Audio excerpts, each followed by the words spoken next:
Hello and welcome to Nerdarchy for Nerds by Nerds. I'm Nerdarchy Dave, and I'm joined by all my fellow nerds here. Of course, Nerdarchy 10 behind the DM screen tonight, and we have our friends with us: Carlos Rivera, Robin Miller, and Bobby Partridge. You can find links to all these fine folks in the description down below. With that, I'm just going to toss it right to our GM. Hello and welcome to another episode of Dungeons and Delving. This season we're doing things a little bit differently. It seems that our players are stuck in a very interesting place, but this is set in the far-flung future. Dungeons and Delving is a TV show where controllers, techno mages, if you will, typically go and create magical rooms for the contestants to challenge their adventuring type skills. All the while, viewers at home get to watch on their telesets. Last season ended with the characters apparently getting mixed up in some kind of plot, and the term failsafe got put over, and everything went dark. Some time passed, and the players found themselves in a weird place, but I don't want to spoil all of the fun. I'll let them introduce themselves and say what they remember from last session. So I'm going to toss it to Robin. I knew you were gonna do that. All Because right. I'm evil. What I remember was, oh my God, okay, I am trying so hard not to swear, but I'm gonna have to swear because I can't think of any other way to say this. We suddenly found ourselves in a shithole. And everybody's like, oh, we can't get out of here. But I'm pretty sure we're in a simulation. So I'm just over here like mapping my little heart out and trying to build them like potato lamps or something so that they will just leave me alone to do my map, and I can like prove to them that I can like genius us out of here. And that's what I remember. Am I passing it, or are you picking You gotta person? say who you are. Oh, right. I'm I'm Robin Miller. I write books. My link should be down there. Just click it, but read I was something. I was thinking more along the lines that you're playing Nebula, a bard. Oh, yes, I'm playing Nebula, a bard. I'm who is clearly not hitting on all sixes today. Dave, please take this and save me from myself. Quick PSA: just say no, kids. Just say no. With that, I am playing Enzo Belanger, who is a variant human battle master fighter, also known as a chef. In season 1 of Dungeons and Delving, he thought he was signing up for a cooking show like Iron Chef, but he was tricked. But it turns out he's a pretty damn good adventurer anyway. We won as the sensational chimeras in season 1, but at the end, like Ted said, weird shit happened, and we ended up in this place called Outcast, where we met our new gift friend, some other townsfolk as well. Right now, we're out on a hunting expedition. We're right in the middle of the hunt and getting the kill. I'm gonna make some dragon steaks for sure tonight. With that, I'm gonna throw it to said gift. What is good internet? My name's Carlos Rivera. I am playing once again after many sessions. Arnold Shortman, GIF, um, artificer slash gunner. Because all gifts are born with the power of America in their bloodstream, so they're proficient in firearms. So with that, what I remember last was in just going about my business. These people just teleport in on myself, and I'm all like, "What the hell? You guys must be winners. Let's get the hell out of here." Um, I was part of I was part of a crew called Galleon Gifts, but it looks like I'm gonna be a chimera for this interlude. And with that, I am gonna pass it off to my boy Bobby. Hi, everybody. I'm Bobby Partridge. I do YouTube things and nonsense and like. So I'm playing Burke and Hefty. Burke is a Dwelf, which is a Nerdarchy original race that is half dwarf, half elf. You can check it out on the website. And Hefty is a Ganchuan, which is in the Fantastical Mounts thing. Now we've modified it a little bit because we're using the Beast of the Land for this. But yeah, Hefty is a Ganchuan, and Burke comes from a Ganchuan farm. His mom is a dwarf, his dad is an elf. And what I remember last time is that when we came to this settlement of people who have been isekai'd into this maybe simulation, maybe something else, we learned that everybody has to contribute something. And Burke is like, oh, I just got some good berries I can make, on a whim. And they were all shooketh, which is great. So now we're not going to starve to death, which is like kind of important for like living and things. So yeah, that's what I remember. All right. So we're going to take this back to the top of the round. You are in the midst of a confrontation, if you will, with this almost combination creature that looks like a behemoth, a behemoth, and some kind of massive thunderhawk have been fused together. It's used its claws, its teeth, it even breathed lightning after it started chewing on Enzo. So top of the order is Arnold. What are you doing? Hey, it's my Uh, turn. it was Oh, Dave's. It was I Dave's. Yeah. oh, you are correct. My apologies. I even put a note here. I thought we were at the top of the order. All right, Dave, you are up. All I right. remember it too, buddy. I remember it too. I'm unleashing a barrage of darts. Dice decide to roll. All right, that's a 26. 6. Oh, good grouping. Oh, that's a 20. So, all right, let's roll some damage. So, will you roll? Yes.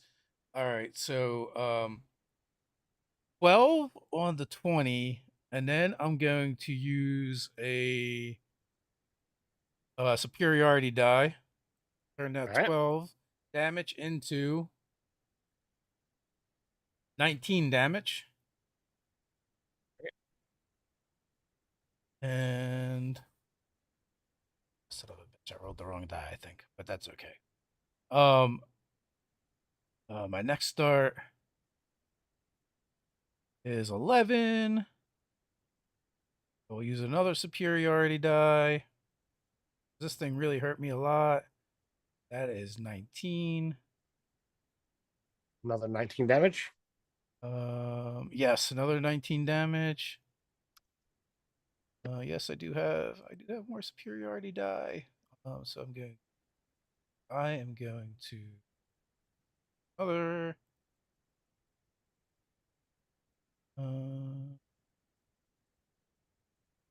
help if I dice.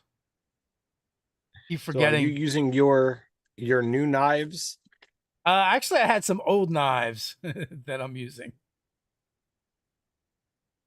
I had the ones that I can throw and they reappear. I have a bunch of knives now that are magical. And that is going to be another 16. How's it looking? It is beyond bloodied. Action surge. Damn straight. All right, 24. 13's gonna miss. 13 will indeed miss. And 27. That will hit. So 2 more strikes. Yeah, and you know what? Let's see. I will spend the superiority die to bonus action toss. Okay. That's gonna miss. That's a 17. So that does indeed miss. all right.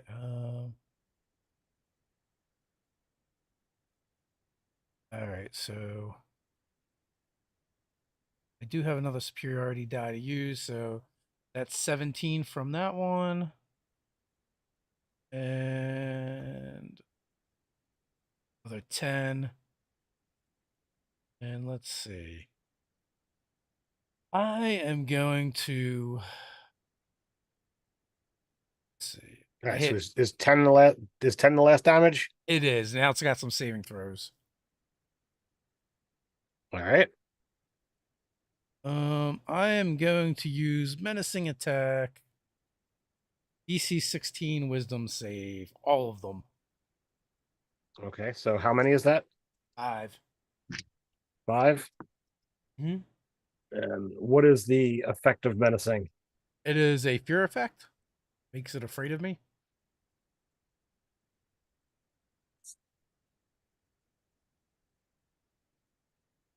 To the end of the next turn, anyway.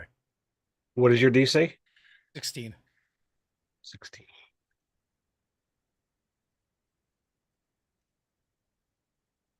All right. Well, you're pretty sure that it is not going to be coming your direction. Was it Dave in his jowls? No. Dave was expelled from its jowls when it blasted him with lightning. Okay. But I was. I just didn't stay there. It was be fun, like, get this out of my mouth. Nebula, you are up, and I need you to make a perception check, please. I can do that. And 21. Okay. So what are your bots? What did we call them? David and something. Ready. I meant, like, what terminology are they referenced as? Oh, I wish I remembered. I do not. Oh, They're right. just little camera drones. Right. So we'll have to come up with what that terminology is again, unless I can, go back through my notes and find it. But Okay. there is a field of, like, shimmering energy that's blending in with the sky, but it's moving and shimmering, and it's about the same size as one of your drones. And, like, you see it moving like above what's happening here. Okay. I have drones. I would probably know the answer to this. If I cast sleep on a drone, that's not gonna do anything, is it? No. I didn't think so. Okay. Um,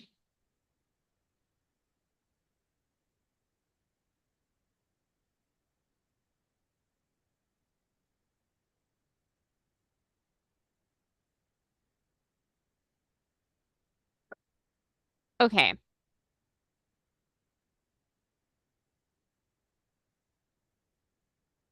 This is a stretch, and I understand that it's a stretch. See invisibility is range self.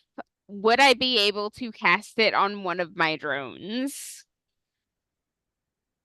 For all intents and purposes, your drones are part of you. So yeah. That is what I want to do. And I want to Okay. send it after the invisible camera, like stealthily. Okay. Find out where it goes. Okay. Well, right now, like, it's not like fleeing, it's like staying in in the general area. Good, then it will be easier to do that sneakily. Okay. So that would be your action to cast, and nothing to direct your camera's movements. Do you have a bonus action or movement at all?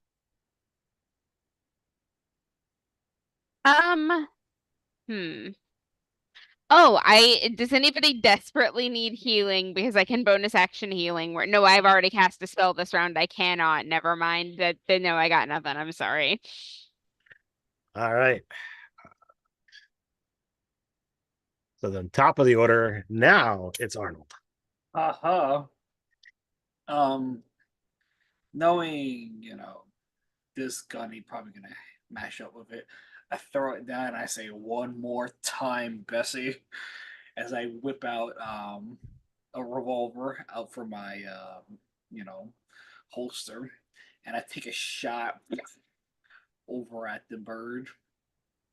I'm gonna do an attack, bro. That's a natural fucking 20. Hell yes. 30 flipping 1. My dice on D&D Beyond going insane. Like, god damn, I hate this animation shit happening, but that's pretty cool. So I'm gonna roll me some damage. Oh, that's bullshit. Okay, I guess it's alright, because I rolled pretty garbage. So all together is a 14 based off the pistols. And does an additional 1d4 fire damage. Okay. So that's gonna be a 4, which is pretty cool. Well, if it was a crit, that would get doubled. Oh, okay, I wasn't sure. Based off the item. So I'm gonna reroll. God, the hot cakes, man. Another 4. Good shit. All right, so 8. I'm gonna astral spark that because, well, why not? Well, the dice are hot, so they'll put an additional 4 points of damage. Force, if it means anything. All right, so it's taken some force, it's taken some fire, it's taken lots of slashing, and it's taken all kinds of psychic damage from Dave's taunts. I get to shoot one more. I get another shot. I'm a fighter. So I shoot again. Crack. I don't think that's gonna hit. Is 19 gonna do it? 19 just does. The number. Jesus Christ! I'm here sweating. Okay, thank God. So I'm gonna roll some more damage. That's gonna be a 10 for the pistol. And correct me if I'm incorrect off the magic item. It says for each hit, it does an additional d4 and it stacks upon it. Yep. So I guess so. Yo, these D4s are hot, man. These are pay to win dice. We're doing another 4. All right, so what is the total on that shot? A total damage is just 14. All right, that is enough to do it. Well, tell me what this looks like. I'm gonna almost like if anyone's familiar with Kingdom Hearts or whatever like that. When you go like Trinity Limit shit like that, we each take a moment to distract it. Do this, do this, So and I just got almost like Lara Croft, Tomb Raider, shooting the inside of its mouth, keeping the good parts of the meat for the village. You know what I mean? And finally, this beast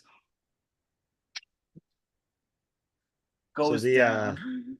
The thing drops, and it's like it goes down fighting. It's trying to claw its way, not towards Enzo, but towards anybody else.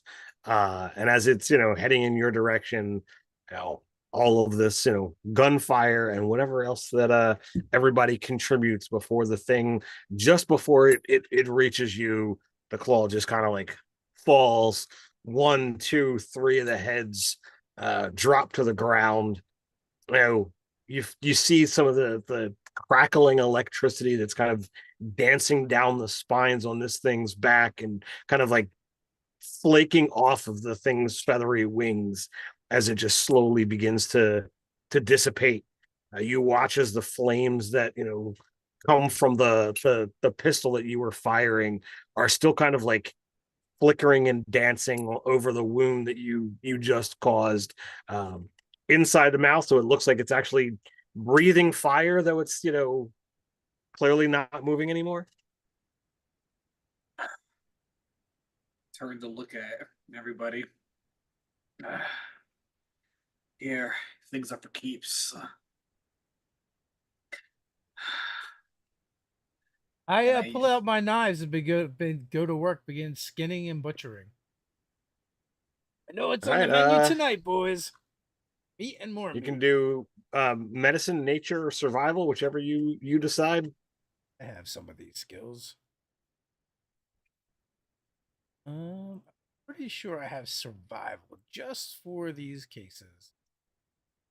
All right. So is anybody assisting Enzo, or if not, or what is it that you're doing? Because this is quite a large creature. This will take some time to properly, shall we say, prepare. I might be better off assisting Burke, possibly. I have leatherworkers tools as well. If that helps. That would work. That would work for skinning. But if you're looking primarily for the meat, the other skills I think work. Okay. You have survivor. I'll assist him. What's your survival? My survival is +7. Yeah, let me assist you. Okay. All right. Cool. So I will roll. That is a 17 base +7, 24. All right. So it's going to take some time. You tell me how much of this meat are you looking to acquire? Like I said, this thing is like 50 feet long. We got a village to feed. All right, just verifying that this is a time commitment here. Not right. Trying to dissuade you in the slightest. As far as I know, we have a minotaur, a halfling, and a half elf to feed. I don't know who else is in there. Arnold Shortman will definitely confirm there's people to be fed. Young folk. There are literally dozens. There's at least 40 to 60 people that call cast off home. What do you think? What do you think about putting these heads on the gate? Well, I mean, it's definitely menacing, but cast off is well protected. That's gruesome. Listen, every fine restaurant has a most excellent sign out. And look at these magnificent beasts. It would be amazing outside to let people know this is a place to come and dine and eat.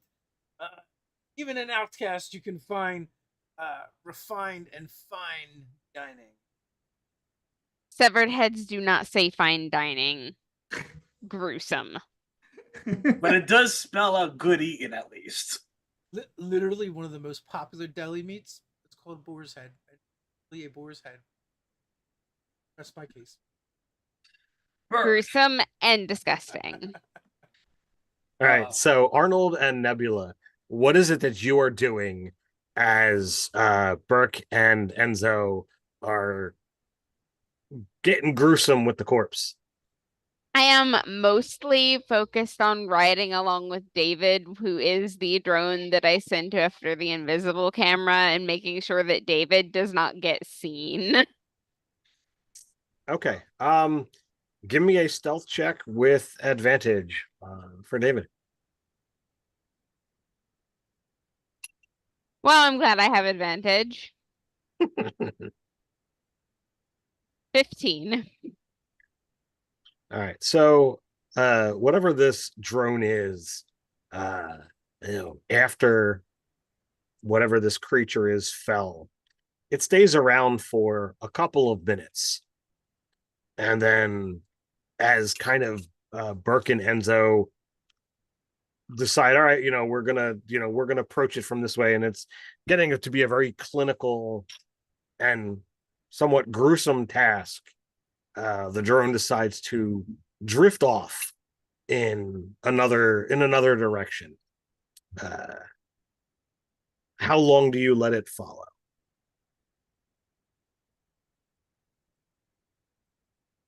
Um, at least an hour. I mean, I'm All right, committed here.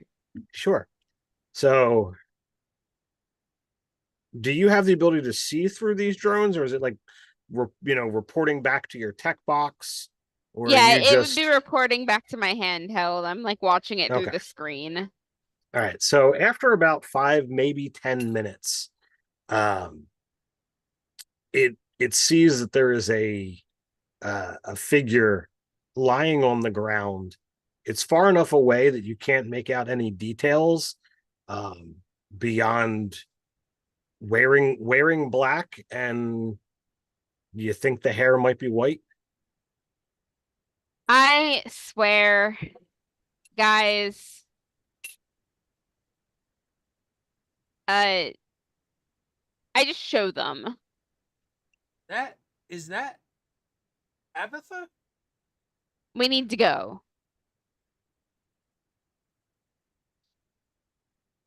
Drop the meat off. Somebody else can cut it. We gotta go. To leave it in the hands of amateur. Are you serious? Come on. This is quality. Are you serious? Come on. He's already dead, It, mostly. it could feed the village. Think It of how will many. feed the village. They don't need a gourmet chef for this, and we are her only friends. Do not make me kick your ass. Let's go. Also, I can just make good berries if we need it. Like, I think Tabitha is a little bit more important than food right now, right? We're not Who's particularly hurting for Tabitha? that. I'm also very beat to Yeah. shit right now. Who's this Tabitha? I just go. I'm just gonna go. Like I diva storm off. Can we short rest while butchering? I think Oh, I think that's a bit too intensive to call a short rest. Like, maybe if you were doing like small livestock, like, you're talking about something that's massive. I know it was a stretch. I I applaud the effort. Hmm. is it safe to let your friend run off? No, but also, hey Burke, do you have any cure magic? I don't remember. Other than good berries, Do I have any what? cure magic. Cure magic? Yeah. I have good berries, but Uh, honestly, I think we should stay with Nebula. And he'll start I like could kind use of about meandering. 66 good berries if you don't mind. Oh, I advise you don't get hit, as we, if any more trouble was to raise his head. I will heal you if you come catch up with me.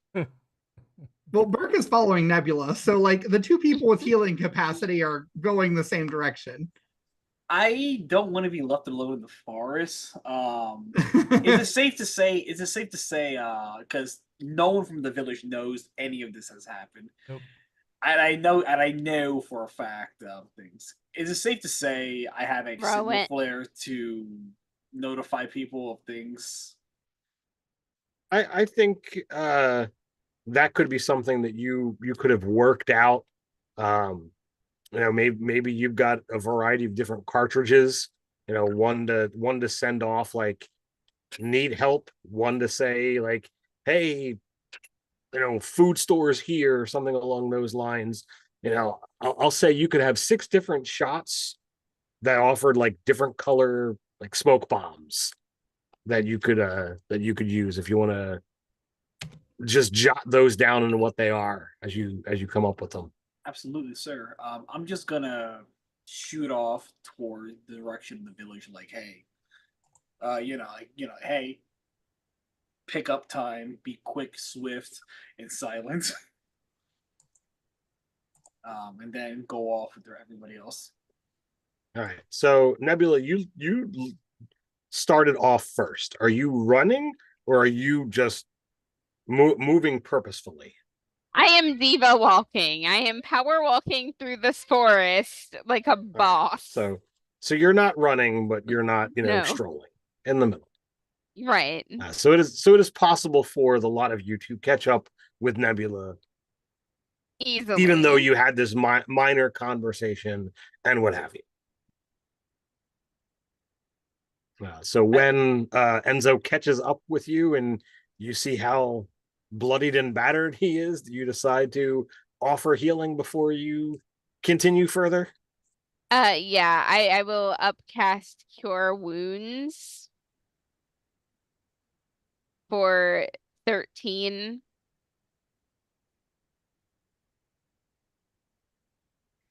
Thank you. That feels so much better. Four more of those, and you might be right as rain. Well, here's a thought. You might get sick from good berries, but Ted, I have a question. Because I'm not 100% confident on this. Do rangers get to prepare their spells like druids do, where like I can change them every day? Yeah, I think so. Or do I swap them out? I think rangers have spells known, and then you have spell slot. Okay, that's what I was. There's not. You don't have like I memorized this amount of this particular spell. Yeah, I was looking on D&D Beyond to see if I get like that, like the whole list, and I just prepare them like a druid, or if it's like a ranger thing, or if it's like rangers just know it. So I can't swap out for cure wounds. So I am going to use another Cure Wounds. Just let me know when I can do so. Yeah, you can stop for a few rounds and cast spells, or you can walk slowly and cast it. So yeah, Dave is correct. You have known spells, so you would not be able to switch. Okay, yeah, so I can't do that. Quick question though, because I'm not sure if rangers are like bards where every 17 level. this time. Oh, nice. So I don't know if rangers are like bards where like once every level they can change one spell that they know. Okay, so nice. I'm no longer bloody. When you make a decision, it counts. Yes. I just don't want you to get sick off good berries. But you would you would be able to change it out because you guys will be able to level up, after this session. So as long as you survive, you'll be good to go. Perfect. Can I actually do a thing? Because we're looking for Tabitha right now, right? Like we are on our way to find her. Which that's what you think. Probably going to entail danger. Just knowing where Tabitha tends to like to be, because she likes to be confrontational, as I remember. So Burke will say, "Hold on, just 1 second," and he'll take one of his weird plants that he keeps in his pack, and he'll crush it up into like this ink, and he'll just like put a mark on each person's hand, almost like when you enter like a con or something, and he'll put a mark on their hand and cast aid. Oh, that's helpful. Hog, my guy, yes. So everybody gets 5 hit points, and your maximum also increases by 5 for the next 8 hours. My guy. So, quick question though. And actually, I might cast that at 3rd level. Yeah, I'm going to cast that at 3rd level, so you actually get 10, not 5. Oh, nice. So everybody else gets 10 hit points, and their hit point maximum increases by 10. Burke doesn't give it to himself. Okay. When you come over to Arnold and you mark his hand, he kind of grabs yours real fast. Who's Tabitha? What's going on here? Oh, she's our friend. She used to be dead. She's somewhere in between dead and not dead right now. Even more so than the rest of us are currently, actually. So we're not entirely certain, but trust me, it is absolutely in our best interest to find her as quickly as possible to avoid the most potential collateral damage, because she has a giant sword and she loves using that giant sword. You think Enzo likes knives? Picture Enzo with his knives, but the knives are like the size of Enzo. Literally, Arnold lets go. And they're not really that good at using it. Arnold lets go of your hand as you mark him, and he's just more confused than he initially started his question. Like, you audibly see this, like, fuck? Who are these people? Yeah, Tabitha was not proficient in that sword either. And he's just kind of still stumbling along and following, but very confused at this point. All right. So, any other conversations that happen over these, minutes worth of travel? Nah, I think we're just hustling, right? Yeah. All right. So, eventually, you wind up seeing a form, lying, just completely prone. It's the way it's lying on its side, facing in the opposite direction, legs kind of curled in, so it looks like somebody in a black coat with longish white hair. So it's possible that it could be Tabitha, but from the angle of your approach, you wouldn't know until you basically get to them and kind of like turn them over or go the long way around and try to approach from the other side. What do you guys No, decide no, to do? I'm going straight there. I'm going straight there to check her vitals. Like, I have made an assumption in my head, and I know that it is true until I know that it is not. Okay. I'm backing Nebula up. All right. Can I like hang back, but like keep an eye out with Hefty for danger? Because that's kind of Absolutely. the role I've been taking with this wilderness setting. I know what the wilderness is like. There's monsters here. We just saw that. So Literally, Arnold's doing the same. All right. You know. So does Arnold and Burke kind of like stay the same and like look at a 50-50 field, or do you like separate to like either side of the path and kind of like change from that direction? I definitely would look 50-50. And if Burke does it, I say it's good to keep a wide, surveillance Sure. of the area. So Enzo, how close on Nebula's heels are you? Are you staying back a little bit, or are you like you're right there? I'm staying back a little bit. Okay. All right. So Nebula, as you approach this body, you said you're bum rushing through. As you kind of kneel down, what is your process? What specifically do you do? I OOCly know that this is not the right call, but I feel like Nebula wouldn't think about that. I am checking for a pulse. All right. So, the arm that's lying, because it's lying on its left side. So you reach down and you pick up, this right arm. The hair is kind of lying in front of the form's face. So you don't even check that part. You just kind of pick up the arm, grab the wrist, make a medicine check for me. Theoretically, I'm not good at this. You just gotta roll well. Don't worry about it. 17. 17. So what little of how the body is supposed to work, you are fairly confident as to where you're supposed to feel on an arm for the pulse, and sadly there is none. can I call out to Nebula when I see her checking for a pulse? Don't forget, her heart beats only like once a minute. Oh, right. Check her face. So you flip the hair back, and sure enough, it is Tabitha, but they don't appear to be moving. What do you do? Is she alive? What's going on? I don't know. I can't tell. I'm like keeping my fingers on the pulse point and waiting. So you wait, and your heart begins to kind of pick up. This is your friend. Well, you guys haven't really known each other all that long.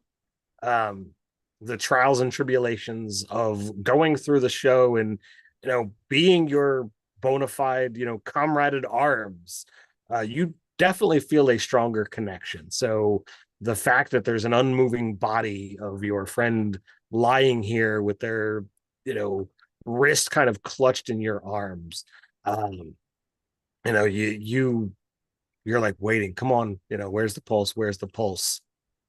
And you're not really sure on timing. Maybe after a minute or two, you feel like that might have been a heartbeat, but there's still no response from the face. You don't see the body moving at all. Just unconscious, I'm pretty sure. Can I come check? I might have better medicine. Please do.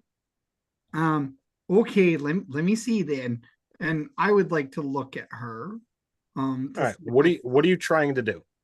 I'm trying to ascertain if she's alive and if this is her. Because there's monsters. I still don't trust it. It's probably her, but I don't trust it. So as you get right up next to Nebula, you're fairly certain this is her, unless there is some exact replica here. This is Nebula. But usually the way one Tabitha? Ascertains. What did I say? Nebula. Oh yes. Unless there's some unless there's some crazy thing going on, some kind of exact replica. This is Tabitha. You see the facial features. The clothing is a little bit different, but the hair, the face, it's there. But usually when you're trying to check to see if something's alive, you're looking for the typical signs of life that Tabitha doesn't usually exist. Breathing isn't something that's super standard for her. And the heartbeat is faint and not always able to be ascertained. Mm-hmm. So it's a little bit difficult. So Arnold calls out to the people checking up on her. I'm still looking out for any sort of predators that may be. Sure. Does she have warmth or she has cold as a stone? Well, that's complicated because she's usually cold as I don't know, maybe not a stone, but like something else that's mildly tepid. She's not quite dead, but she's not really alive either. Right. Maybe she died and got better. If she's a fallen ally, I know the burial grounds in our village will be able to house them. But being out here is dangerous. We could be called upon a challenge at any moment. Oh, duh. Can I give her a good berry? That'll tell me if she's alive. Yeah, I mean, like, just pop one of those jaws in her mouth, like, pop. You good? I was just like, wait, I have good berries. Duh. So you feed her a good berry. Uh-huh. And a couple of seconds later, you watch as the kind of eyelids flutter, and you watch as the one eye opens, and it kind of like begins looking around. You see it, it takes in you and it takes in Nebula. She's like, where am I? Oh, well, that's another complicated question. Everyone's full of complicated questions today. So we're not sure. We might be dead. You'll probably know if we're dead. But we were transported to a place that we don't know if it's a video game or another dimension or something else. It's a video game. There's a gift named Arnold here. He's very nice. He has lots of guns. He's very good at killing things. So there's 4 of you? Yes, well, 5 of us now, actually. 6 if you count Hefty. With haste. We could be attacked any moment. We were already attacked.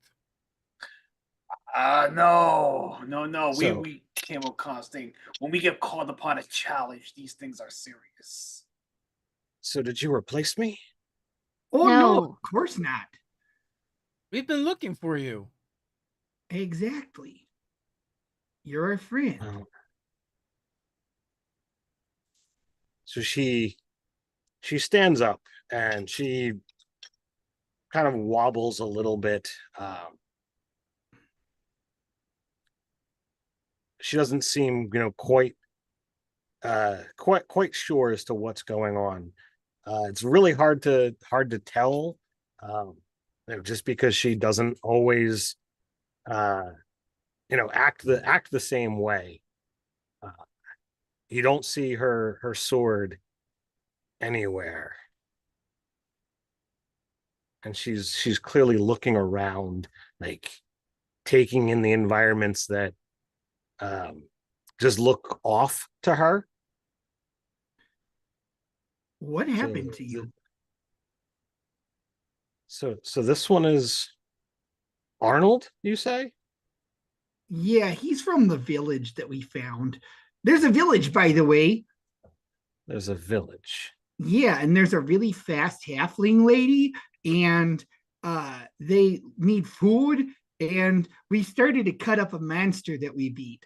Arnold killed the monster. It was a team effort. As I am So, still looking around, saying that. so Arnold, Burke, Nebula, Enzo. And as she says the fourth name, she smiles. And all like weariness and issue kind of just fly away as she begins to float in the air. She twirls her wrist and her giant sword appears in her hand. She says, "You're the next contestant on The Slice is Right." And a giant blade falls between all of you.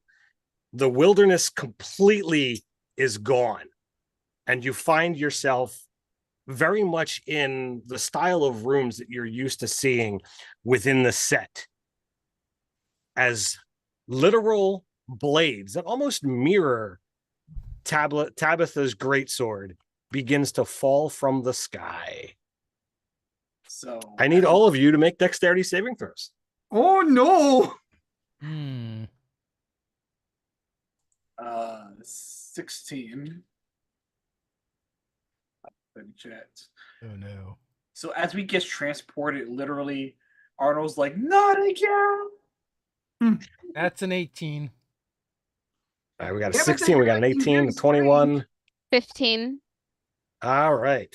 So Which one? Nebula, you're the only one that is shocked by like the transition was enough warning for everybody else. For you, a blade falls like right at you. You just managed to get out of the way before you are impaled. But you managed to take 12 points of slashing damage as this blade, again, almost as big as you are, kind of lands at your feet. Just as it kind of sticks into the ground, the blades vanish. And while you're in this room, it is oversized in comparison to some of the rooms that you delved before.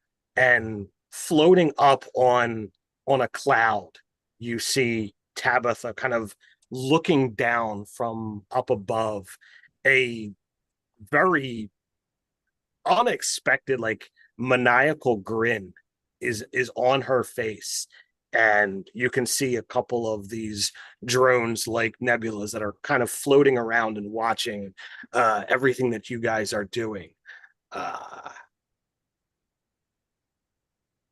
What do you do? Dungeons and Delving would have been so much easier, Tabitha, if you would have done that more often while we were in the show or at all. I think it's safe to assume I'm going to roll for initiative. I don't know, man. You tell me. Like, I know that's what Arnold would do, considering like. Well, you do Arnold. I think I'm probably just gonna like try and talk. Okay. Oh I wait, want to do Nebula? it. Nebula, Are we Burke, serious? can I do something? I would like to Burke will like sort of like pull a little strand of light between him and Hefty, and then he'll reach out to Nebula and flavor wise cast Bear Ganchuan's endurance, but it's really Bear's endurance on Nebula. Sure. Thank you. Which will give her more hit points than I've already given her. It should give her another 10. This is temporary hit points, though, right? Yeah, these are temporary hit points, and I have to concentrate on them. Right. But you have 10 more hit points. Thank you. All right. What do you do, Nebula? Yeah, I just ask, like, are we serious? Like, I'm trying to gauge if she's playing with us or not. Can I, like, roll insight or something? You can roll insight. I'll let you, check this out.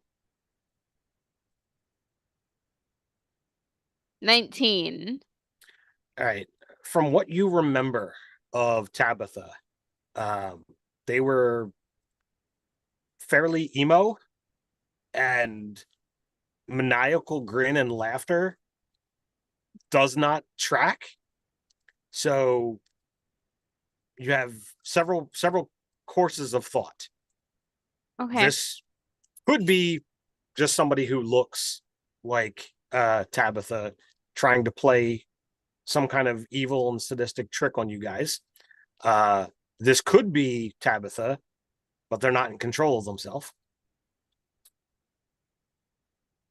Yeah, whatever this is, it's not funny.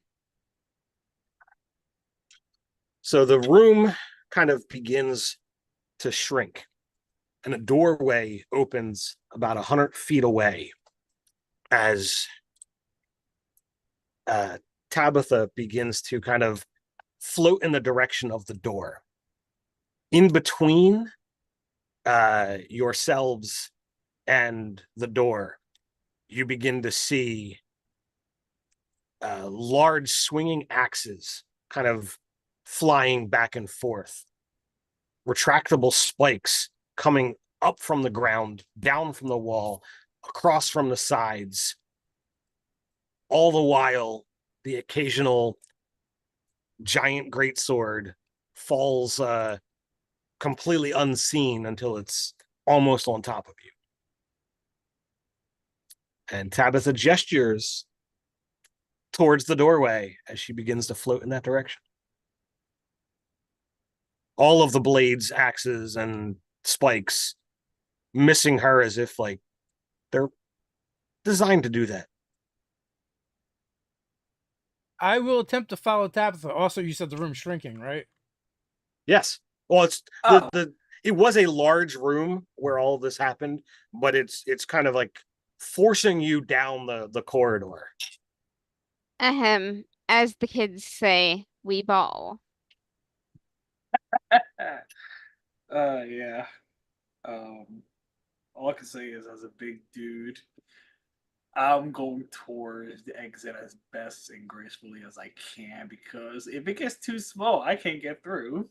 Arnold has survived here for many years, and he intends to have it that way. So to get across the corridor, I will allow you to make your choice of either a dexterity saving throw or an acrobatics roll. But there's 3 of them coming. Well, joke's on you, Ted. My modifiers are the same for each. 19. Well, all right, so let's see. All right. You said 3 checks? Oh, shit. 25? Yep. Ooh, natural 20 for a 25. Yeah, same. 10. I'm going to use my inspiration. 22. All right. I think I'm going to use my inspiration as well for the second one. My third one's a 12, so I will use my inspiration as well. I don't have a lot of faith. Oh, that's a 22. So 22 is my lowest. All right. So Burke does 21, 16, 20. Enzo was 25, and what else? 22, 22. Nebula's 19, 15, 16. And what do we have for Arnold? So the Oh 6. no. So the 6 was literally the 6 was literally a 10 that I said it can't get any worse, and it definitely did get worse. All right. Through the second part of the gauntlet, um, you're going to take 9 points of slashing damage, Nebula, as one of these axes kind of, catches into your shoulder just a bit, kind of hitting into that same wound from the great sword. Arnold, as you're nearing the exit, you realize, oh, you're just about there, but one of your meaty elephantine, not trunks, limbs, you step down Buttocks. just as one of these spikes comes up straight through the center of your foot, for 9 points of piercing damage. All right. So, thank you, Burke, for earlier for healings. But I think- Burke and Enzo, you managed to kind of take stock of what this challenge is, and you size it all up and you move cautiously or utterly chaotically, and just manage your way with luck. Listen, So what is it? Enzo is if Chef Boyardee and I totally lost my train of thought. So Enzo, is it luck or is it skill, intelligence? What gets you through to the other side? And Enzo is actually very athletic, although he looks like Chef Boyardee. So you know how Chef right. Gordon Ramsay's is actually really jacked. Oh, I know. IRL. It's as if Chef Boyardee and a ballerina had a baby. Nice. Okay. So what about you, Burke? Is it sheer luck? Is it skill that allow you to get through unscathed? Oh, Burke absolutely charges in, nearly gets sliced by the first one, which causes him to stumble through just before getting sliced by the second one. He's just bumbling his way through this, but he makes it miraculously. My headcanon is every time you get missed by something, it's because of it's because of Hefty. Hefty either shoves you or stops you. Oh no, Hefty's right on the other side, because I'm gonna recall him with my little Pokeball ability. So there's a couple of you who got some 16. So those 16s, those are close cuts. You feel like you left a couple of hairs behind, by how close you managed to get missed. As you step through the doorway, you come into the next room, and Enzo, you feel like this is kind of something that's completely right up your alley. With all of the knife skills that you've seen, you see kind of floating in midair, there is knives, more knives that are designed for throwing than for carving. But you see on the other side of the room, a good 30 feet away, there's fruit. And then on the wall, there's a variety of different sigils.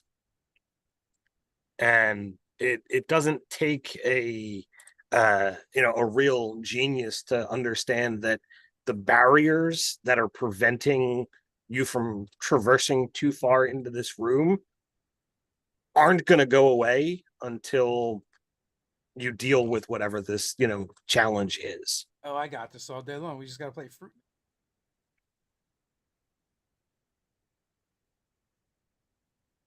Oh man.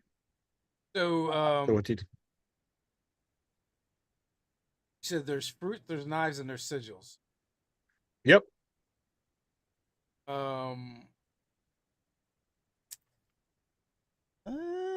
Do I read the language of any of those sigils? I only have Common and Elvish. It doesn't appear so much as a language, but as like symbols, if you will. Do those symbols reference anything having to do with cooking? They do not. All right, I'm out of my depth here. Nebula! Burke! All right, yeah. What do those sigils mean? I know knives and I know fruit, but I don't know sigils.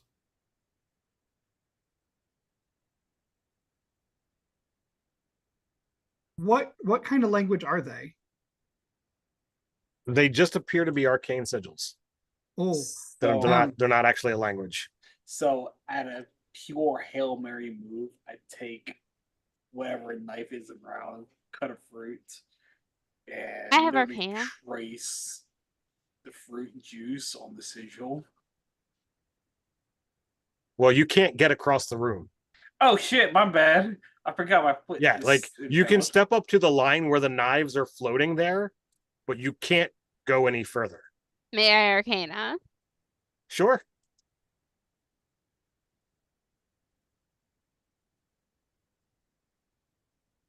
23.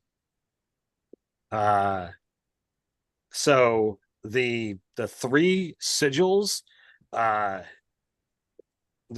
first one, very easy. You probably didn't even need to roll for that one. It's fairly common in any arcane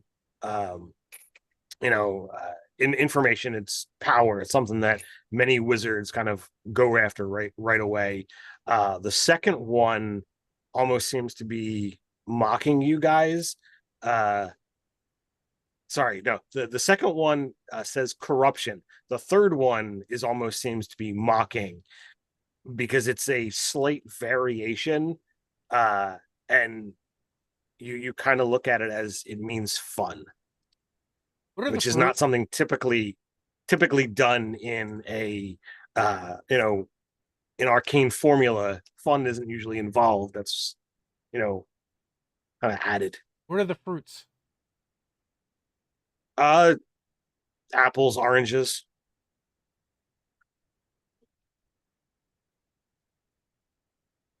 I guess the next question is, should we compare them? I don't know, man. I heard that doesn't really work well. So they've got power, corruption, and fun. We have apples and oranges, and we have knives. Yep. Well, Tabitha would think that the power is the knife because that's why she uses a blade, even though she's not skilled in it. So there's the power. Power comes from. And between the two, I think apples are more fun than oranges because oranges are just a mess.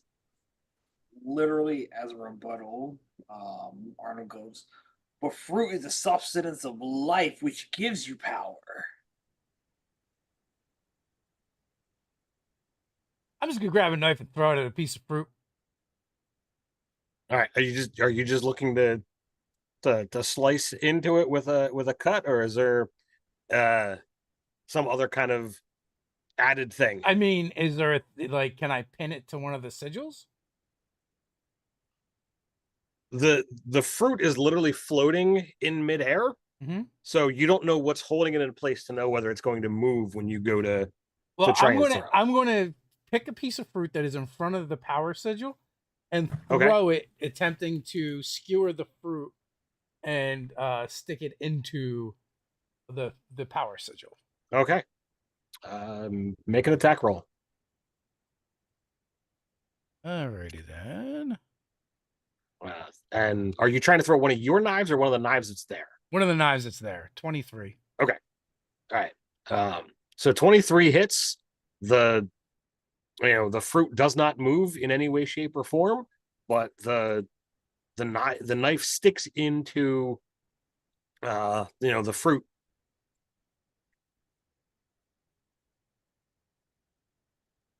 Okay. Is there an equal number of pieces of fruit to knives? There seems to be a plethora of everything. There's only 3 sigils, but there's plenty of knives and more than enough fruit in the room. Hmm. You said it was power, fun, and what? Corruption. Corruption. Corruption. Are any of the fruits looking different from each other? Like do some of them look rotten or anything like that? Nope. Oh, okay. Hmm. I mean, Burke's just gonna grab a fruit out of the air and start eating it. You can't get to the fruit. Oh, well, that's a shame. So I want to try something different. So here's a question I have. You don't mind me asking? What No, I piece? don't. What piece of fruit did Enzo stick? Which fruit did you go for, Dave? I went for the orange. All right, so there's an orange. There's an orange with a knife sticking out of it in front of the power sigil. I take a. You say a different fruit is the apple, right? Yep. So I'm gonna bang it. Literally same motions Enzo had, but instead All right. of orange, it's gonna be apples. Okay. Go ahead and make a dexterity attack roll. All right. That's gonna be an 18. Yep. Hits no problem. There's now an apple and an orange with a knife sticking out of it. Doesn't go anywhere, right? Doesn't go anywhere. Nope. Someone look for an apricot. There's only 2 types of fruit. Okay. Um,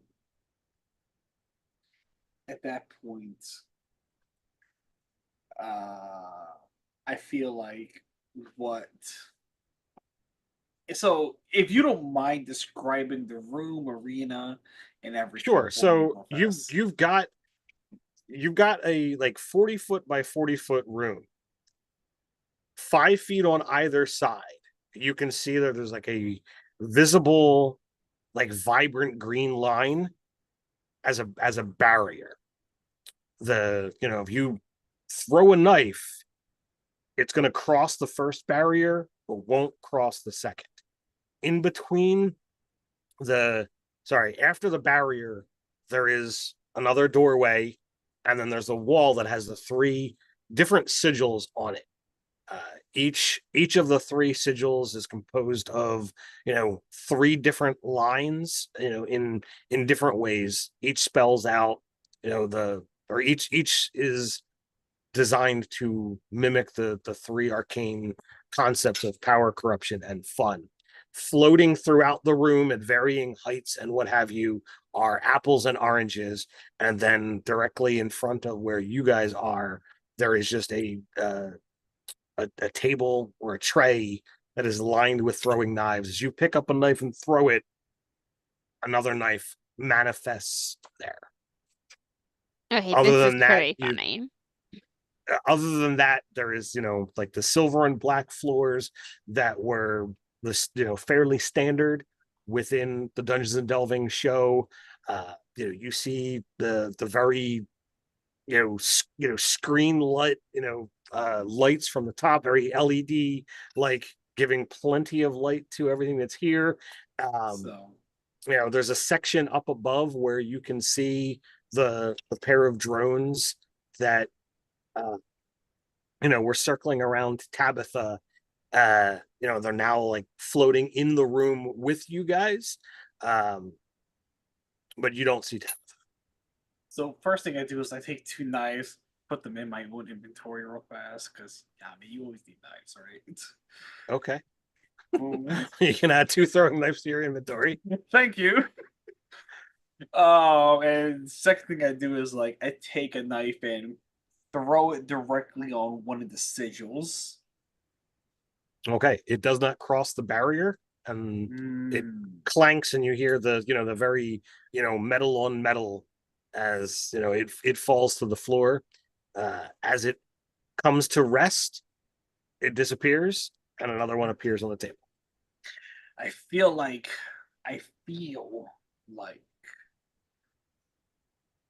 I feel like one of the things we must do is destroy the fruit, or at least pierce the fruit of one kind. Hmm. And fuck it, I'm going for all oranges. Like I'm just going, hi fruit ninja up in here, man. Just Well, So you're just trying to kill all the oranges? yeah, sure. if he's gonna go orange, well, I already went oranges. Well, since he's going oranges, I'm gonna go apples now and just start picking knives up as they appear and chucking them.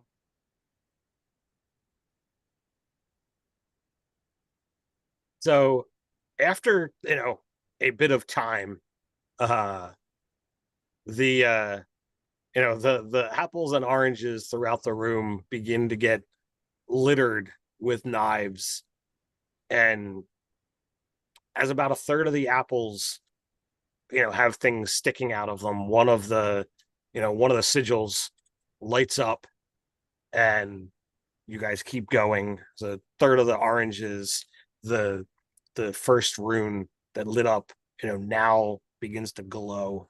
uh so Which it takes you rune? guys a little bit of time. Huh? Which rune? Fun. You know what? Everything me and Enzo did was fun, so that counts. You guys get take a small break, let your arm work its kinks out, but then eventually the knives begin flying again, and you spear every single fruit in this room. The lights or the runes light up and glow. Barrier disappears, the knives on the table disappear, the fruit disappears, and you guys can make your way across. I literally give Enzo a high five, like, thank you, man. And wobble my fat ass through like I'm just imagining a hippo, a bipedal hippo, just kind of like it's amusing to me. I'm sorry, like so Oh, literally my definitely let him go first to clear out any traps. Huh.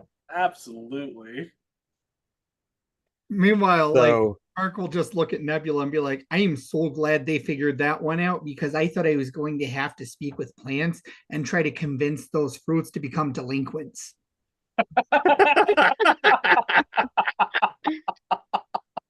Oh, that was funny. That was very funny. I think all that right, would so have who been a was the much first better person solution. through the doorway? My dumbass. All right, so Arnold, as you step through the doorway. Dex save throw? Huh? Dexterity saving throw? No. Charisma. No saving throw. You begin to hear some very like upbeat music. Has a fat beat to it. I like it. Heavy on the bass. Who follows behind Arnold? All right, Burke, you travel across, and you're starting to hear this very techno style music. There's a whole rhythm to it. There's not a whole lot of light in this room. There's not much going on. If, if you don't mind me, just So I was you're gonna not say, really seeing any walls, anything. Who follows behind Burke?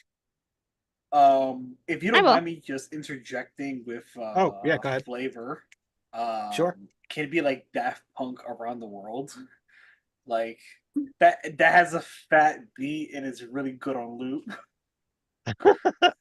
Well, I don't know how much travel Arnold has had to know within this time frame what would be the acceptable music to him, uh given his his vast experiences. His taste in music could be quite eclectic, or you could be like, all of this is garbage, man. I want to go back to where I came from. Well, I mean, That is like for entirely up to you. from my time on Earth and whatnot, it's all like, and granted, this is like years into the future. It's like, the classicals, you know? But like This the is music classical that music. the music that's coming across, if you want to, put it into anything, it's club music. It's designed solely for dance and has nothing to do about the song or the meaning behind any of it. Which Nebula, as you're the next one through, you are definitely familiar with. Maybe not this particular song or beat, but the style you are very familiar. As Enzo kind of crosses through the doorway no longer exists. The music begins to pick up, and almost like I'm drawing a blank on the name, but like almost like the video game that is about dancing, you begin to see lights DDR? on. Dance Dance Revolution? Lights begin to appear on the ground. What do you guys do? I start boogieing, man. I've seen this before in one of my challenges. Start dancing. I boogie hard. You watch as those of you who don't move fast enough and get your feet into position, as blades again come from the floor or from the ceiling, as it is quite evident that you must dance your way across this gigantic dance floor. So I need for this round, I need a dexterity performance check. Those are words that are coming out of your mouth. Oh no! I should have saved my inspiration. Let's go. This may shock some of you, but guess 27. Guess who's trained in performance? Well, shit, that's because you make your knife skills a part of the thing. Matter of fact, and using dexterity means I'm better at it. Boom! All right, so Burke has got a 14. Enzo, what do you have? Let's see. I'm gonna roll. So my first roll. Oh, that's not good. Can I use Indomitable on this roll? Is Indomitable allow you to be used on skill checks? No, it's saving throws. Then no. That's a 9. No. That's a 9. That's a 9. And you said a Oh, 27 there, Nebula? I'm good at this, theoretically. I should All right. not have to. So Enzo and Burke, you are going to take 11 points of slashing damage.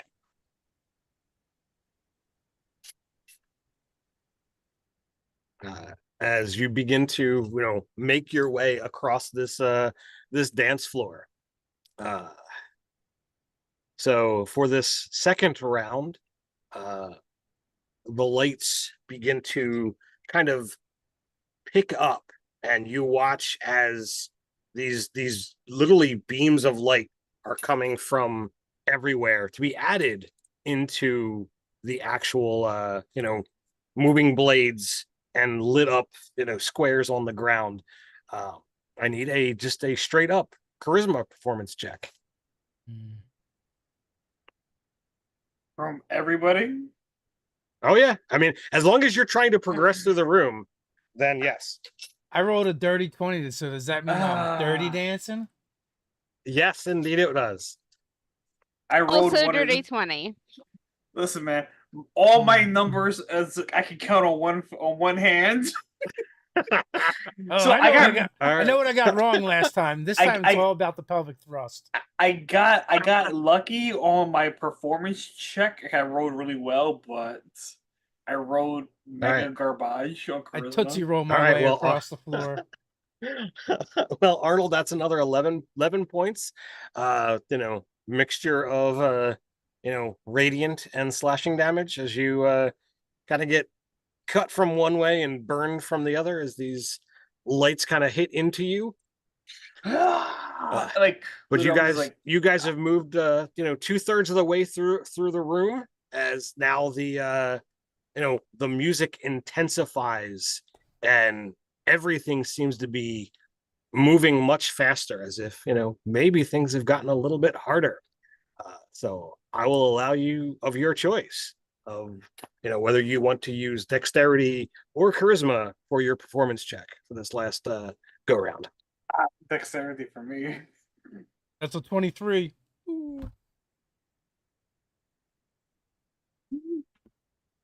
25, natural 20, baby. I know you can't crit that shit, but it feels like I did. I got 16. All right, what do you got, Nebula?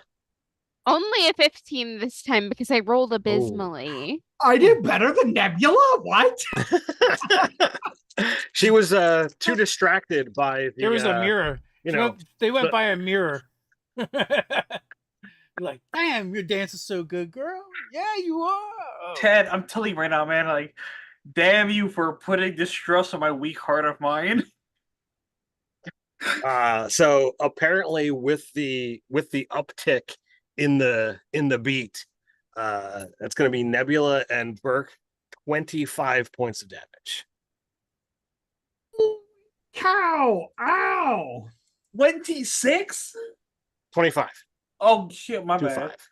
Just 1 point lower. Like, you gotta get your hips Okay. into it like this.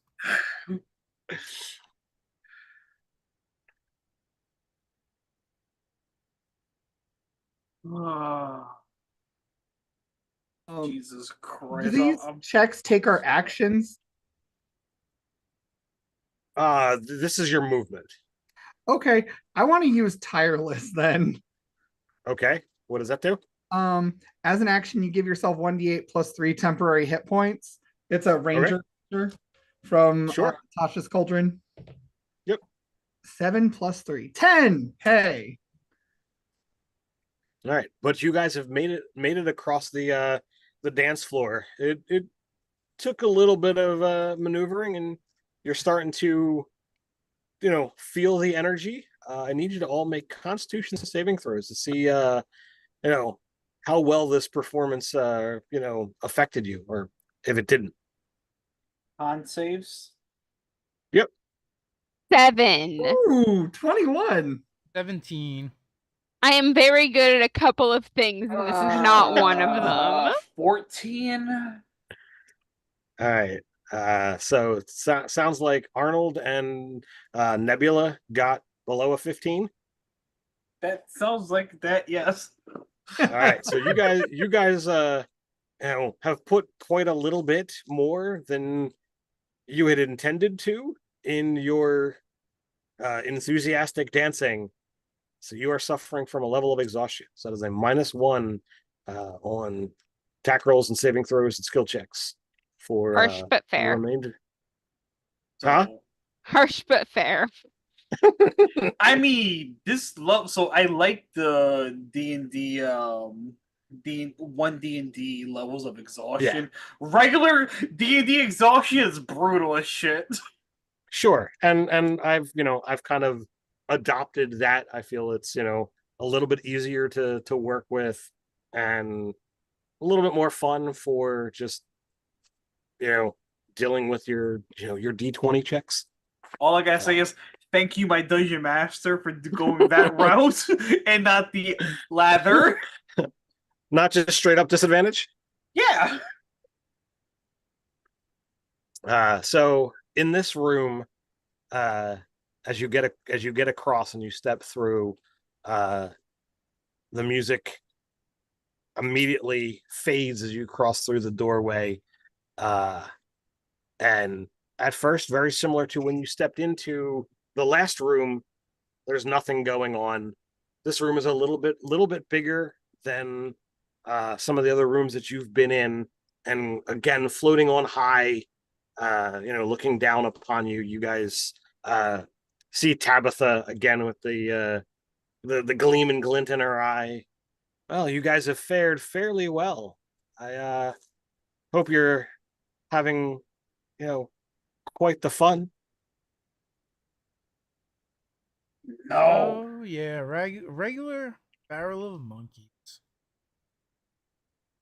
Come on, I put some of those things in there just for you, Enzo. I know, but I'm used to doing the mischief with you, not having it done by you. Oh man, I feel betrayed, to be honest with you. really? Remember that time we poisoned the other teams together? That was so much fun. Now it's come to There's this. a brief moment. Give me insight. Insight, you say? Yes, sir. Suspect that is going to be a straight D20 roll. I don't know shit. That's a 9. All right. So, I'm sorry to interrupt. Actually, please continue, and then I'll ask you a question. All right. So you don't really pick up anything as she kind of doesn't really respond to your quip. It's like, well, you might be happy to know then there's only one more obstacle for you to dance with.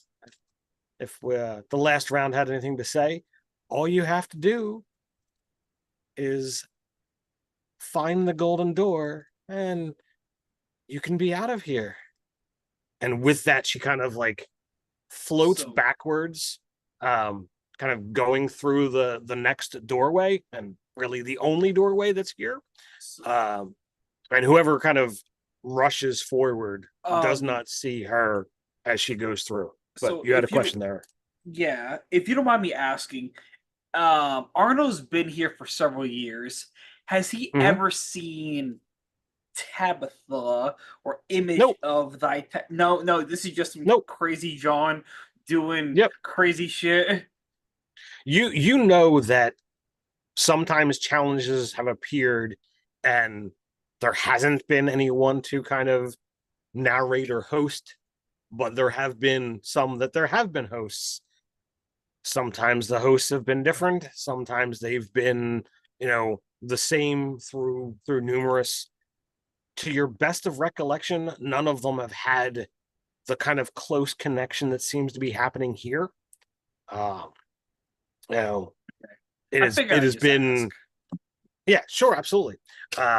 It's been kind of a bit of a a hell aspect of dealing with all of this extra challenges in your life, but that's what it is.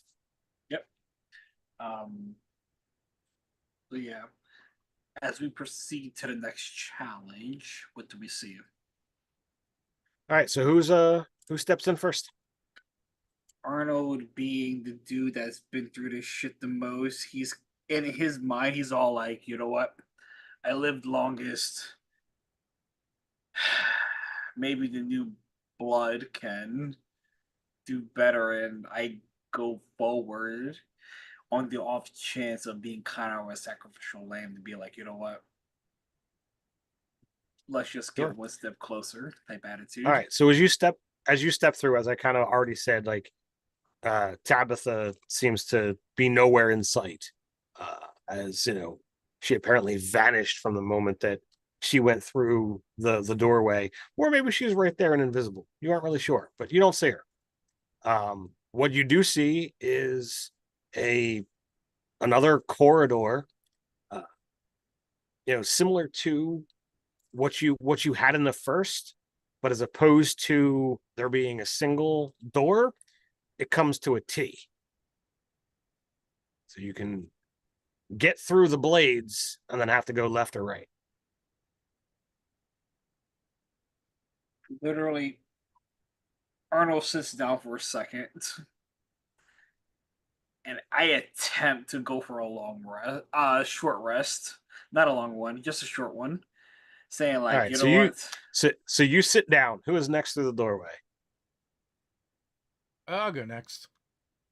All right, so Enzo, you step through and you see what I just described, and Arnold is kind of sitting there, breathing heavy from his exertion on the dance floor. I'm old. My hips don't work the way they used to. I mean, how old could you possibly be? How old do your kind live up to, young lad? Dave and Ted, how long do dwarfs live? Somewhere's between the life expectancy of an elf and a dwarf. So, like So 600-ish? 400 for a dwarf and 1,000 for an elf. So cut that down the middle. 700. That's 700.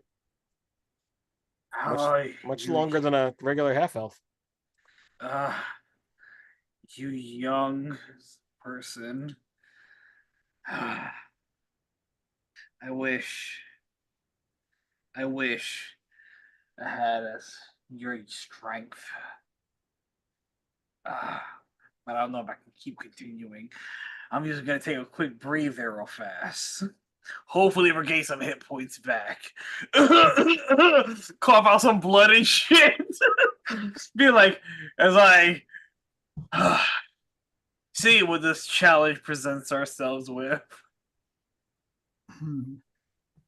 So we're at the T. We're there. We can see the blades, and then there's a T, but we can't see to either side. Correct.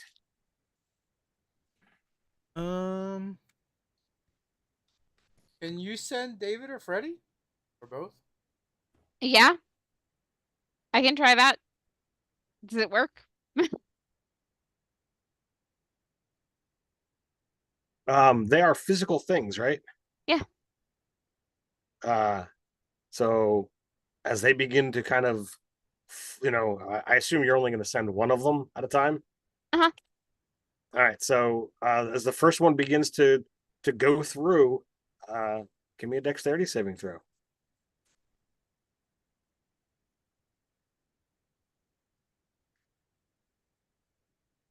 $24. All right. So it manages to float around, through the obstacles, and as you get to the end, you see while there are more things, more floating blades, spinning blades, but there is clearly two different paths that lead off in different directions. Your best guess, seeing this on your tech box, this is a hazard-filled labyrinth maze. I will pass that right along. There are what's being passed areas in between where you can kind of take a moment and assess, but from what you can see at this point in time, it is just lots and lots of danger.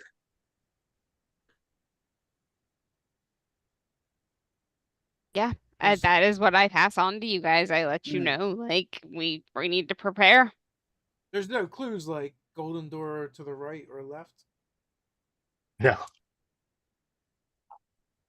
Man, Enzo. One of us tells the truth, the other one lies. But yeah. Enzo and Nebula. Why is Tabitha doing all this? I don't think that's Tabitha. But it looks like her. It sounds like her. It even kind of acts like her a little bit. And it's doing that to mess with us. Almost like hearing this. Arnold's been through this shit through years on years on years on years. It's the system. The system? Yeah. It's a blood-hungry machine. It wants every instant ounce of you. Anything you can give it, it will take. It's a hungry monster.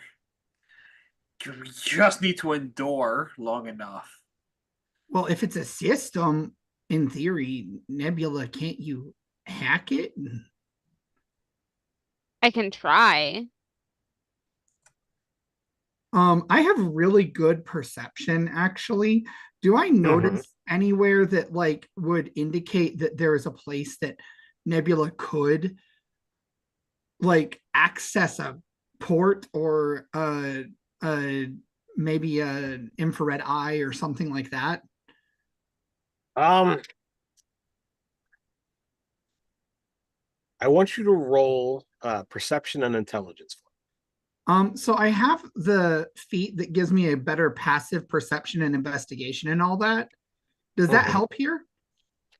I would say no. Okay. So I need to roll perception, you said? Yep, with intelligence With intelligence. instead Okay. of wisdom. I am better at wisdom than intelligence, so we'll see how I know this, um but there is a reason for it. okay. So I'm not actually trained in perception. I just have that feat. Oh, but I got an 18 plus 1, 19. I mean, I could assist you in perception if DM would allow it. I am trained in it. So you would not be looking for what it is that he is doing. Okay, but I appreciate it. So what was your total? I got 19 total. I can't roll much better than that. So Sure. So you realize that there's not a whole lot of uh plug in, connectors and the different tech that you've seen Nebula do. Most of what she's always done has been just through her tech box. So everything has been wireless. Um, but given that, there has not been any access panels, there have not been any kind of ports.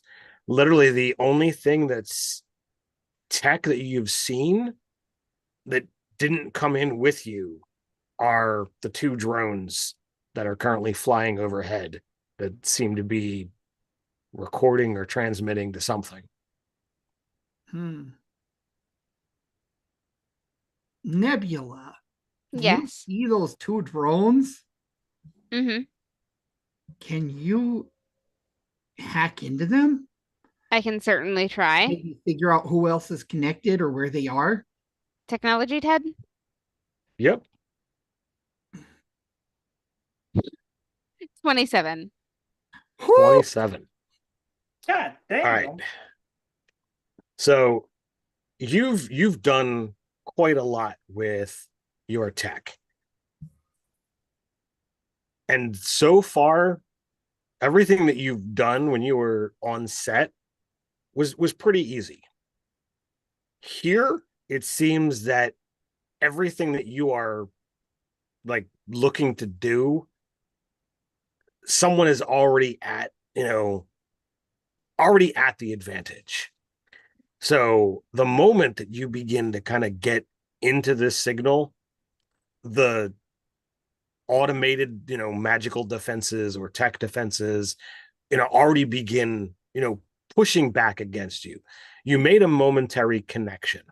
You have to make the decision now of, do you want to see what the signal is going to or where it's coming from? Or if you have another question, I'll entertain that thought. I definitely want to know where it's going to. I feel like that's the important question here, and it's a snap judgment, so. Okay.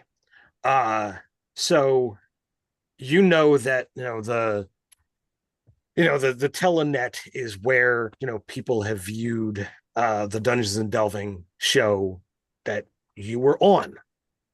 Well, you who are well versed in technology, but a lot of that having come out later in your career, you've heard of, the dark telenet and, some shady dealings and stuff that go on there. But most people are too afraid to get involved with any of that stuff because that's usually where bad business happens. But illicit deals and the like happen out there. Well, apparently, whatever is happening here in Cast Off is being broadcast to, this shady part of the telenet. and that's what you're able to grab from the screen code before your signal is cut off and you were ousted. All right, I passed that all along. So unless any of you have got any reason for having the knowledge, you probably wouldn't even be aware that there was this, sub access, on the telenet. Oh, you don't think Burke has access to the underworld? No, I wouldn't think you do. You know I nothing. bet Enzo does though. You know nothing about Mr. the seedy underbelly of the chef. So Bean. There's these farmers and they wear these wide brim hats and they have an entire network of mafia agents. So the I have vibe a that question. Oh, you go ahead. all right, Go let's be ahead. real quick anyway. The vibe I'm getting is like we're not pressed for time here, but we can't get out of here until we do stuff, right? Well, there's a couple things happening. I will let you know. Short rest isn't going to happen. If you guys wait too much longer, something will begin pushing you forward. But there were some questions being asked, and a moment of respite is different than a short rest. Yeah. Like all of this has happened within the first 30 seconds of you stepping into the room. So, I guess a question I have is, and again, this just because like I have garbage hearing. Mm-hmm. You said what's being televised right now is being televised to the village, almost the same as Dungeons and Delving. It's not being televised to the village. It's being, whatever action is happening outside the village apparently is being televised to the dark net, if you will. You see a like disgust in Arnold's face, like, damn it. I provided that entertainment to some extent. He hates this place, FYI. That's a very pointed reaction. Just letting you all know. Can I use insight to glean anything from Arnold related to that? Because that was a very specific reaction that he just had. Brother, what do you want to know? I'll tell you.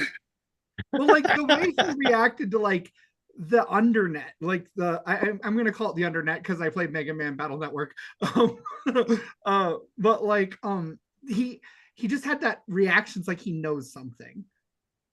He doesn't know anything more than what you guys do know, but from his time of being part of this, there's no sponsors here. Bullshit. What happens is like he's like, I am sick and tired. I don't want to be a fucking gladiator for these fucking swine. I'm just like, he's angry about this. He just wants to go home and actually live life.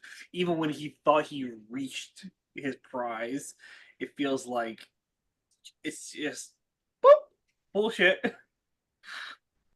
That's what it feels like to him. Like after a good like probably 20 seconds of pause, Burke will just kind of like plod up in the grass to Arnold and lay a hand on his back and be like, it's better to be a gladiator than a sadiator. And he just pat. You get no reaction from him. I guess when in doubt, go left, and I rush through the blades. All right, similar to the first round, acrobatics or dexterity saving throw as you see fit, sir. All right. I will acrobat my way through. Nope, that's not good. So, can I use Indomitable if I make a saving throw? Sure. All right. A Hail Mary. Fuck. Well, that's a 9. All right. So you get caught on a blade for 6. All right. Jesus Christ. But you managed to get through to the T. All right. Going left. Nebula, did you Are already you through those temp hit points I gave you? I'm sorry, did I already what them? Did you already eat through them? Like, are they gone? Yeah. Okay. yeah, Um, yeah, Nebula took 25 points of damage from the last round. That said, I have plenty of healing if anybody really needs it. Well, Oh, Enzo has decided to charge forward. Is anyone going with, or are you remaining back? What are you guys doing? Oh, I'm with Arnold- him. Oh, We're a yeah. party. Arnold will go wholeheartedly. yeah, we're following, but I want to do Ganchuan's endurance on Enzo since he's taking the lead. Okay. So that's So 2d6. I'm gonna roll my Zoo Mafia dice because why not? woot. 5 plus 3, 8. You get 8 temporary hit points Sorry. Not healing. as he just draws a line of light from Hefty and then beams it into Enzo. For You sure. just All right, right. so so Burke, Arnold, and Nebula, either dexterity saving throw or acrobatics, your choice. Joke's on you. My modifier is the same. Well, when you do with as you will. dirty Dirty 20. 20. Hey! Twinsies. I have so I have a 12. so Burke and Nebula managed to affix their way through without any further bloodshed or harm, but apparently Arnold not so much. Bro, look, my dice were hot as fucking combat, but now it's like YouTube analytics, man. They go down. They start Almost go down. almost like the RNG works. Yes. Ted, believe it or All not, right. despite me being a stellar roller that last Saturday, my dice do bleed. Believe it or not. So that's going to be 8 points of slashing damage as a sword, kind of comes through your leg. It gets, cut up your thigh. You didn't quite get out of the way. Listen, man, Or literally, maybe it's changed its angle at the last moment. You're not sure. as I get cut up, jokingly, I just say, "Hey, pick up some pieces so Enzo can make a meal out of it." So Enzo says that he's choosing to go left. So you guys continue forward. This time the blades are moving in a set pattern, but it's moving like quite rapidly. So to get through this one, I need an intelligence acrobatics check. All right. Listen, man, look, I'm almost dead. I'm gonna suck at wind right the fuck now. That's a nat 20. All Or right, 24. you're good. You're good. Is this intelligence check for everybody? Yes, for 25. everybody. And I'm gonna fucking second win because I'm almost dead. I have a question. So yes, sir. you said that this relates to a maze, right? Like a terrain environment, and that the blades are moving in a set pattern. So I have a feature called Wanderer. It's from being an Outlander. And it says I have an excellent memory for maps and geography, and I can always recall the general layout of terrain, settlements, and features around me. And then some other stuff about finding food and water. Does this help me in this situation at all? No, I think that has more to do with knowing where things are and not getting lost in a regular environment. Here you're in a magical maze. So if things get to a point where can you remember which way you went? Sure. But I don't think that's going to be a big help in getting through this current phase. Okay, fair. All right, so I rolled an 18 plus 1. I'm rolling really well on my skill checks tonight. D&D Beyond likes me. All right. Well, apparently Arnold's dice are not liking him. No, Oh, I was no. hot. I was hot in the beginning. I'm rolling like shit for the rest of the night, All right. y'all. You But get there's only you 10 get minutes pierced. left. There's only 10 minutes left of no 9 minutes left of the session, so I might live. You get pierced for 6 as another spear, kind of comes in this time stabbing the other foot. Oh, I'm limping, like literally, like as I'm just like trudging my way through. My boots are filled with blood each way. You hear the slosh. It's like as I hobble my way. God, I am a bloody freaking mess. So you have seen that one of your companions has offered healing in the past. I don't know if you wish to say anything, or is Arnold too proud to, ask? For the moment, he is too proud. Why are you like this? Well, I mean, like, I'm assuming everybody went through. I'm assuming everybody went through. Like, oh, okay, everything's fine, whatever. Yeah, I mean, young bucks, if you will. You got cut on the last 2 rounds, and I think you took some decent damage in the dance contest. So, well, let's just say out of a max of 77, I'm looking at a 33.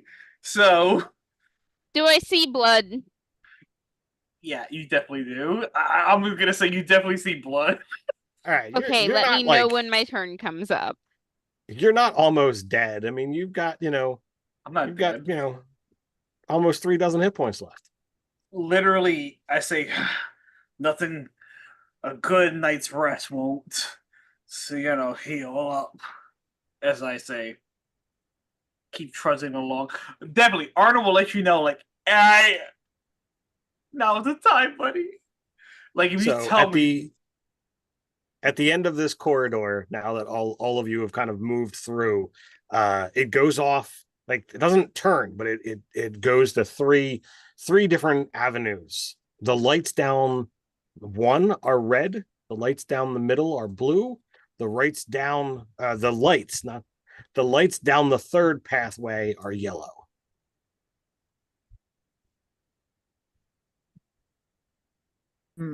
blue or yellow. That's what you said.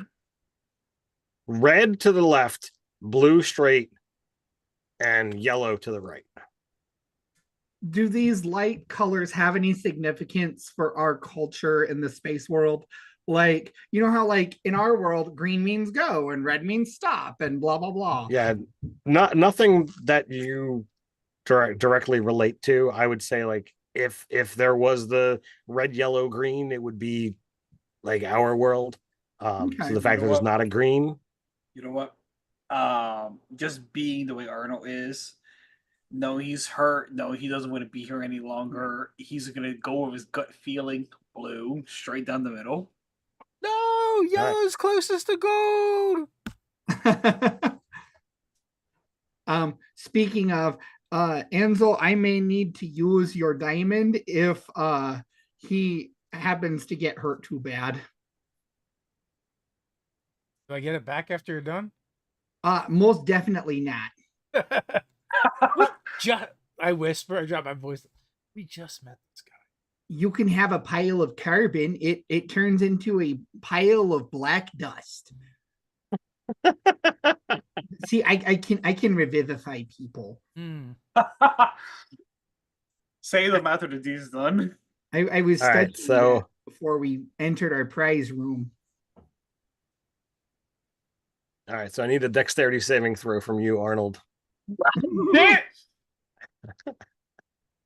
We jokes on you, DM. Same as my acrobatics. Oh shit! I critted that. Yo, my dice are paying to win. I'm 25. All right. So do you duck under, or do you jump over the spinning blade that goes through the middle of the hallway? Man, fuck that. I fucking do a whole ballerina twirl, twist, pop, flip in the air. They both come through. I'm like, what? Right to the center, brother. All right. Well, there was only one, but you know what? Because you said it, fine. There was two, and you dive through the middle of these things, and managed to get your way to the other end of the hallway. But you are now standing, at the end, looking back through the blue light, and you can see your companions. Ed, I'm literally sending you screenshots of my rolls because I don't. I know you. I know you believe me, brother. But all I am saying is that my dice have either been super stupid or stupid good.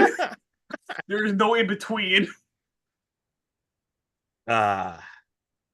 So the lot of you, Enzo is saying, yellow is closest to gold, but Arnold went down the blue path. What do you guys do? Don't follow here. If you guys can hear that, I'm going do we yellow. hear it I want over to the go Warring yellow. Blades? What was that, Burke? I just said, do we hear it over the Warring Blades? I didn't mean to interrupt Dave. Oh yeah, no, that the blades came through as you stepped into the room. As with the other hallways, you saw what was going on. Nothing happened until Arnold stepped into the room, and that's when the blades kind of came out of the walls and began spinning in his direction. Oh, motion sensor, great. Enzo has decided that he is going down the yellow path.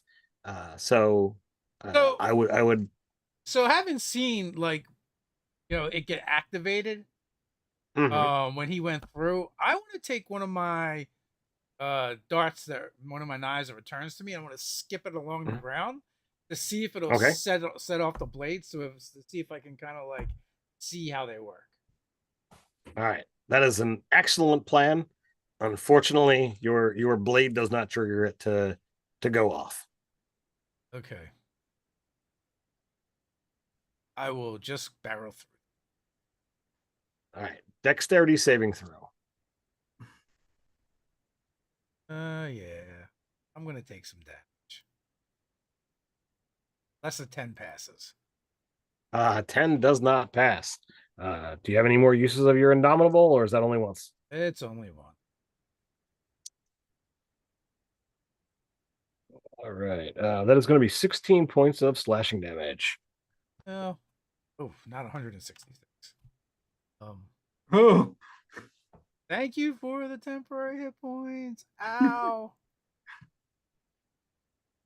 And as you get through the end of this hallway, you see kind of not open, but you see the frame of a door, and the outside of this frame is gold.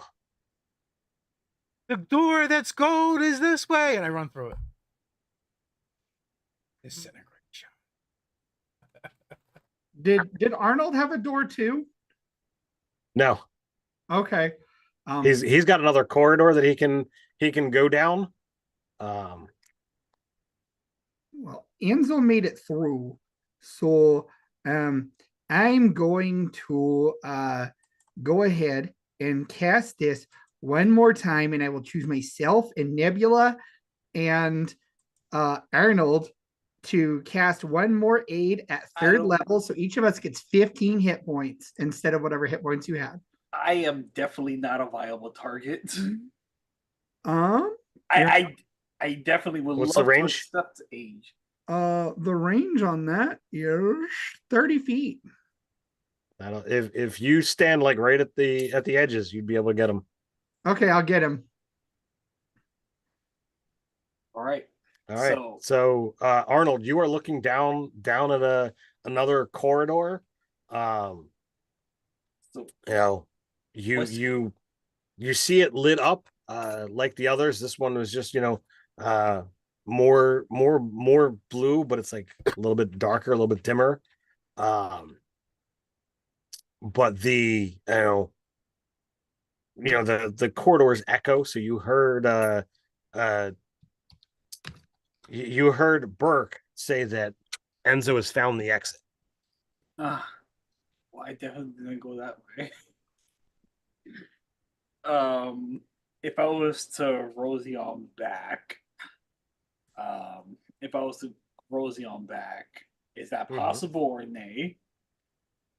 You can walk back through the hallway. You just have to make another dexterity saving throw. Oh, that's fucking fantastic.